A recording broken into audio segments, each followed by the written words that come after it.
আসসালামু আলাইকুম প্রিয় খামারি ভাইয়ারা, দেশ এবং প্রবাস থেকে যারা আমার ভিডিওটি দেখছেন সবাইকে আমার ভালোবাসা এবং শুভেচ্ছা। আবার চলে আসলাম আপনাদের মাঝে নতুন একটা ভিডিও নিয়ে। আজকে কথা বলবো শীতকালে আমাদের কিছু ভুল কাজ নিয়ে, যে কাজগুলো আমরা গরুর খামারে করে থাকি এবং এর থেকে পরিত্রাণ পাওয়ার উপায় এবং কিভাবে কি করলে ভালো হবে এই বিষয়গুলো নিয়ে। তো আমি প্রথমেই বলে রাখি, এখন শীতকাল, বাংলাদেশের সর্বত্র আপনার শীত পড়ে যাচ্ছে। আর আমার উত্তরবঙ্গে তো মানে কি বলবো, বলার মতোই না, প্রচন্ড ঠান্ডা, যেটা রাত করে তীব্রতা গিয়ে পৌঁছায়। তো এই শীতকালে আমরা যেটা করি যে এই যে গরু, এই গরুর শরীরে দেখেন আমরা কিন্তু চট দিয়ে রাখি, তারপর শীতকালে খাবার সিদ্ধ করে খাওয়াই, বিভিন্ন ধরনের জিনিস করে রাখি। তো আমি আস্তে আস্তে যাই একটা একটা করে পয়েন্টে। প্রথমেই বলি, আমরা শীতকালে গরু গরম যাতে লাগে এই জন্য আমরা একটা ধারণা করি কি, যে আমরা যদি গরুর শরীরে যদি যেমন পুরাতন আর কম্বল আছে এই কম্বলগুলো দিয়ে রাখি অথবা চটের বস্তা কিছু দিয়ে রাখি, আমার গরুটার গরম লাগবে, গরুটা আমার সুস্থ থাকবে, ভালো থাকবে, এটা আমরা মনে করি। তো এটার জন্য আমরা যেটা করি যে গরুর শরীরে চট বা কম্বল এগুলো দিয়ে রাখি, কিন্তু এতে যেটা হয় যে গরুটা এটা নিয়ে কিন্তু শান্তিতে থাকে না। দেখেন যে ছটপট ছটপট করা অনেক গরুর অভ্যাস নাই, ফেলে দিতে চায়, বেঁধে বেঁধে দেই। আবার গরু প্রস্রাব করে, প্রস্রাব করার পর শয়, যে ফ্লোরে শোয়ার পর সেই চট বা কম্বল আবার ভিজে যায়, কারণ ফ্লোর তো ভেজা থাকবে যখন প্রস্রাব করবে। এই ফ্লোরে যখন শয় চট ব্যবস্থা ভিজে যায়, উল্টা ভেজা কাপড় তার শরীরে আমরা দিয়ে রেখে দিই। এতে কি লাভ হলো? লাভের জায়গায় লসের পরিমাণটাই বেশি। এই যে দেখেন এখন কিন্তু শীতকাল, আমার প্রত্যেকটা গরু শুয়ে আছে, আরামে রেস্ট নিচ্ছে। স্ক্রিনে যেটা দেখতে পাচ্ছেন, এখন হয়তো বা দুইটা গরু দাঁড়ায় আছে, দেখতেছেন। কিন্তু বর্তমান যে ভিডিওটা দিচ্ছি এটাতে কিন্তু আপনার গরুগুলা প্রায় সবগুলো শুয়ে শুয়ে আছে। শুয়ে থাকার কারণ, তারা সকালবেলা খাবার খাইছে, খাবার খাওয়ার পর এখন দুপুর চলতেছে, দুপুর বেলা আপনার বর্তমান কিছু দেওয়া নেই, সকালে খাবার টাবার দেওয়ার পর ওরা যে খড় ছিল খড়টা খাইছে, খাওয়ার পর এখন আরামে রেস্ট নিচ্ছে শীতের বেলা। দেখেন এই শীতের দিন এই ফ্লোরেই শুয়ে তারা রেস্ট নিচ্ছে, ঠান্ডা ফ্লোর, কোনো সমস্যা নেই। ফ্লোরটা যদিও একটু পরিষ্কার করে দিব, এখনো গোসল টুসুল দেওয়া হয়নি, গোসল দেওয়ার পর ফ্লোরটা পরিষ্কার হয়ে যাবে, এই পরিষ্কার ফ্লোরেই তারা কিন্তু শুয়ে থাকবে।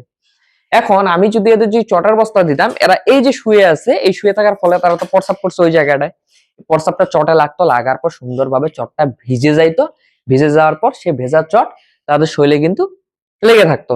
এর ফলে উল্টা ঠান্ডা কাপড় আপনি যদি পরে থাকেন, আপনার শরীরে কি হবে? উল্টা আরো আপনার শরীরে ঠান্ডাটা বাড়বে।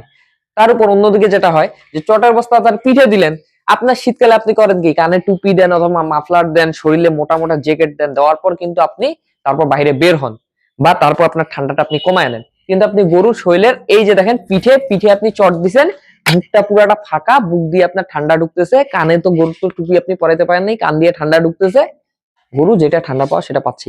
কারণ আপনাকে যদি আমি পুরা শরীর, হাত খোলা পা খোলা, আপনার হাত পা খুলে রেখে দিলাম, মানে কোনো কাপড় নাই, শুধুমাত্র পিঠে এক টুকরা কাপড় দিয়ে রাখলাম বা একটা কম্বল দিয়ে রাখলাম, আপনার ঠান্ডাটা কি কমবে? বা রাতে আপনি যখন মানে শোন বা ঘুমান, তখন আপনি লেপ নেন বা কম্বল নেন, এই লেপ বা কম্বল শুধু আপনার পিঠের এই জায়গায় আমি দিয়ে রাখলাম, পুরো শরীর ফাঁকা, আপনার ঠান্ডা কি কমবে নাকি বাড়বে? বাড়বে না। তাহলে এটা ফাইজলামি ছাড়া কিছুই না। এখন বলতে পারেন যে শীতে আমি কম্বল দিব না, চট দিব না, তাহলে করবোটা কি শীতে?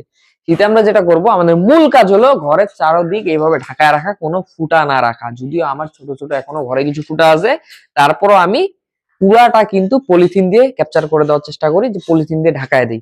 আপনারা পলিথিন না পারলে ত্রিপাল দিবেন, বা ত্রিপাল যদি না পান আপনি মোটা চট হোক বা যে কোনো কিছু দিয়ে বা বস্তা দিয়ে সেলাই করে আপনি সুন্দরভাবে ঢাকা দিয়ে হোক, যে কোনো মানে জিনিস দিয়ে কাপড় দিয়ে দিতে পারেন। মূল কথা ঘরটা ঢাকা দিবেন। আর পলিথিন দিলে যেটা হয়, যে পলিথিন দিয়ে যদি ঢাকা দেন ঘরটা একটু গরম থাকে। সহজভাবে বোঝানোর জন্য আপনাকে দেখাই, যে আপনার পলিথিন যখন থাকে তখন কিন্তু আপনি দেখবেন, যে আপনাকে সহজভাবে যদি বলি, যে একটা পলিথিনের ভিতর আপনি আপনার হাতটা ঢুকায় রাখবেন, দেখবেন যে আপনার সারা বাইরে কিন্তু শরীরে ঠান্ডা লাগতেছে। শীতের দিন হাতটা যে পলিথিনে দিচ্ছেন, এই হাতটা কিন্তু গরম হয়ে আছে, মানে পলিথিনে একটা বাড়তি ভাব আছে। অক্সিজেনটা বাইরে, মানে অক্সিজেন তো পায়, কার্বন ডাই অক্সাইডটা বাইরে তেমন যাইতে পারে না, তো ঘরটা কিন্তু সবসময় গরম হয়ে থাকে পলিথিন দিলে। আর আপনি পলিথিন দিয়ে যখন ঢাকা দিবেন, আপনি যখন খামারে ঢুকবেন দেখবেন যে আপনার খামার ঘরটা কিন্তু গরম হয়ে আছে। আমরা এই যে বড় বড় লাইট দেই আপনার গরম করার জন্য, এগুলো লাগবে না, আপনি পলিথিন দিয়ে ঢাকা দেন, দেখবেন সবসময় খামার শেডটা দেখবেন যে গরম হয়ে আছে। এই জিনিসটা আমরা করতে পারি। পাশাপাশি আমরা যেটা করি, শীতের দিন আমরা গোসল করাইতে চাই না। গোসল তো 100% দিতে হবে শীতে, তবে যেদিন রোদ থাকবে না সেদিন দিবেন না। রোদ থাকলে অবশ্যই গরু গোসল দিবেন। গরু যত পরিষ্কার থাকবে, পরিচ্ছন্ন থাকবে, তত তার রোগ জীবাণু সে বহন কম করবে, ফলে তার রোগ বালাই কম হবে, সে মোটা তাজা তার দ্রুত হবে। এছাড়া আমাদের যেটা সমস্যা থাকে, আমাদের একটা বহুল প্রচলিত ধারণা, সেটা হলো শীতকালে গরু মোটা তাজাই হবে না। আমার এই যে শাহিওয়ালটা, এটা তো আপনারা দেখছেন, এই যে এই গরুগুলা, এগুলো তো আপনারা সবগুলোই দেখছেন। এই যে গরুগুলা আছে, এগুলো দেখেন তো একটাও শুকনা আছে কিনা? শুকনা আছে, এর স্বাস্থ্যটাও দেখেন তো শুকনা আছে। অথচ এই গরুগুলো আমি কতদিন আগে কিনছি, শীতের মানে আমার এখানে উত্তরবঙ্গে তো প্রায় 2 মাস আগে থেকে হালকা হালকা শীত পড়া শুরু হয়ে গেছে। শীত পড়ার আগে আগে কিন্তু এই গরুগুলা কেনা, এরা কিন্তু ফুল শীতটাই পাইলো। মানে আমার এখানে এখন তীব্র শীত, সামনে হয়তো বা আরো এটা তীব্র পর্যায়ে চলে যাবে, তো পুরো শীতটা পাচ্ছে, তারপর কিন্তু এদের ফ্যাটেনিংটা আটকে নাই। কিন্তু আপনারা যেটা মনে করেন যে শীতকালে ফ্যাটেনিং হবে না, কিন্তু শীতকালে ফ্যাটেনিং এ কিন্তু কোনো সমস্যা হয় না। উল্টাই ক্রস গরুগুলা শীত আরো আশীর্বাদ, শীতে ফ্যাটেনিংটা ভালো হয়। কেন ভালো হয়? এরা শীত প্রধান দেশের গরু, ফ্রিজিয়ানটা তো, এগুলো যেহেতু ফ্রিজিয়ানের ক্রস, এদের কিন্তু গরমে ক্রস হলেও একটু গরমটা কষ্টকর হয়, এদের গোসল দিতে হয় বারবার, অনেক ভেজাল হয়, ফ্যান দিয়ে রাখতে হয়। কিন্তু এই শীতে কিন্তু এই ভেজাল গুলা নাই, মানে আমাদের কষ্টের উল্টা আরো কমে যায়। শীতকালে তাহলে আমরা কি করব? পিঠে চট না দিয়ে আমরা ঘর গরম রাখার চেষ্টা করব, পাশাপাশি আমরা গরুকে অপরিষ্কার না রেখে গোসল দেওয়ার চেষ্টা করব। আর এই যে শিঙে তেল, এই ওই সরিষার তেল, এগুলো দিব না। কারণ আপনি শিঙে সরিষার তেল দিতে যায়, কাজের কাজ তো কিছু হয়ই না। আমি এগুলো জানি না, এগুলো ধারণা কথা থেকে আসছে। কিন্তু উল্টা আর ওই শিঙে তেল দিতে যায়, এই যে পিঁপড়া আছে, শিঙে যায় পিঁপড়া কুটকুট কুটকুট করে কামড়ায়। আর এই তেল দিবেন, দেখবেন ওখানে পিঁপড়া যায়। তো এইটা আরো লাভের থেকে ক্ষতির পরিমাণটা বেশি হয়। এখন বলতে পারেন যে ভাই চট দিব না, গরু তো জ্বর চলে আসবে।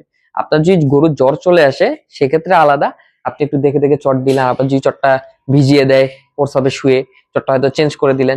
আপনার জ্বর টর আসলে আপনি আলাদা ভাবে এই টেক কেয়ার গুলো করতে পারেন। কিন্তু আপনার যদি জ্বর না থাকে, এই সমস্যাগুলোর জন্য আপনার গরুটাকে ঢাকা দেওয়ার কোনো প্রয়োজন নেই। কারণ ওই যে বললাম যে পিঠে আপনি কম্বল দিলেন কিন্তু পুরো শরীর ফাঁকা। একটা জিনিস মনে রাখবেন, গরুর লোম দেখেন কত বড় বড় লোম। এই লোমটা তার দেওয়ার কারণ কি?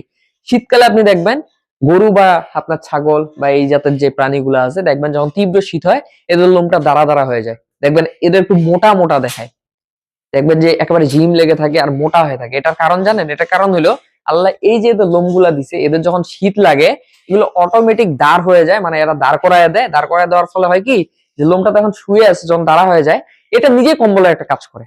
দেখেন আল্লাহ এদের কিভাবে সৃষ্টি করছে, যে এদের লোমটা যখন দাঁড়ায় যাবে, এই লোমগুলো কম্বলের মতো কাজ করবে, মানে এই লোমটা তখন কম্বল হয়ে যাবে, ওর শরীরটাতে তাপটা ধরে রাখবে এবং ওকে ঠান্ডাটা কম লাগবে। মূল কথা, ওর যখন ঠান্ডা লাগবে ও নিজে থেকে ওর পশমটা দাঁড় করায় দিবে, এর ফলে ওর ঠান্ডাটা কম লাগবে।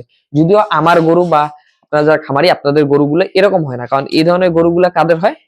প্রচন্ড যাদের গরু শীত খায় তাদের গরু কিন্তু পশম দাঁড়ায় যায়। কিন্তু সচরাচর শেডে থাকলে, শেড ঢাকা দিয়ে রাখলে আপনার পশম এভাবে দাঁড়ায় না।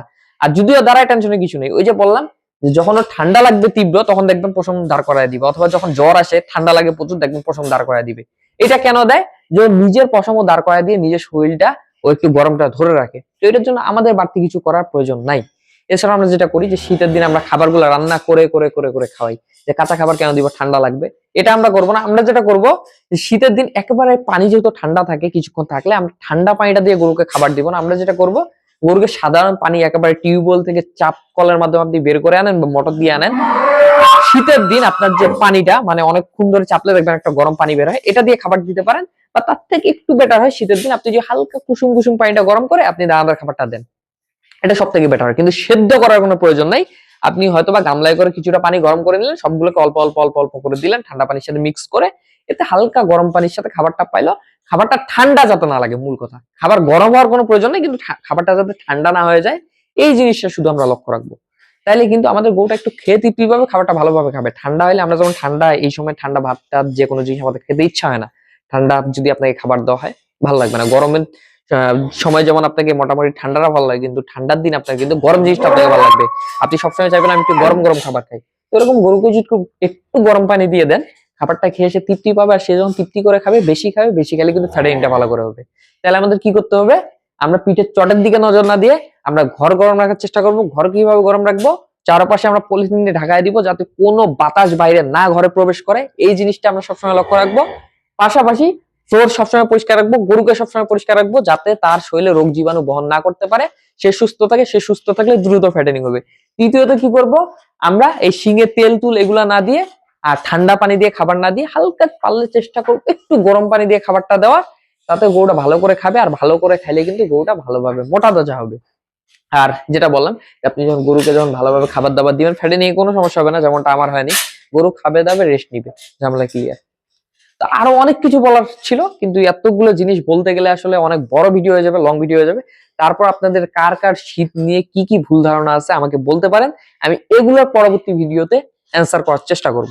তো ভিডিওটা যদি ভালো লাগে অবশ্যই আমার চ্যানেলটা সাবস্ক্রাইব করে রাখবেন, পাশাপাশি ভিডিওটাতে একটা লাইক দিয়ে রাখবেন। সবাই ভালো থাকবেন, সুস্থ থাকবেন। আসসালামু আলাইকুম।